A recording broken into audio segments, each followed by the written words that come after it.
I had the abortion at 21 weeks, but in hindsight, I know that I wasn't well informed in making that decision at the time. So when I came out of Mary Stopes' clinic in Brixton, the first thing that went through my mind was, where's my baby? What's happened to the body of my baby?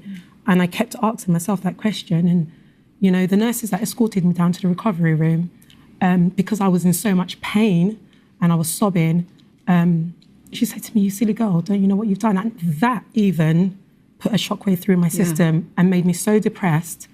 But I questioned months after months, nightmares and cold sweats. What happened to this baby's body? You were 19? Yeah, I was 19 at the time, yeah. You said that you didn't feel well informed. You'd gone from discovering you were pregnant at 12 weeks to having the abortion at 21 weeks. Yeah. And obviously, as part of the process, you do have to get the permission of 2 doctors to perform the surgery. Yes. How could you not have been informed through that process? How did the process work? And I'm not saying as in it's your fault at all. I'm just saying, you know, there is a process and you would sort of assume that it was a process through which somebody would be apprised of all the details. Well, in my ignorance at that age, I remember just seeing one GP at King's College Hospital, a doctor, my partner at the time, and I went there. And when I went into the room to discuss that I am pregnant, the first option I was given was abortion.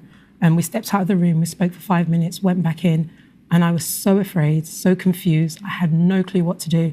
All the voices around me at the time were telling me I couldn't do it, I couldn't do it. So I felt so much pressure. I felt okay within myself to go in for the abortion, but when I left that clinic, that was the beginning of my nightmare.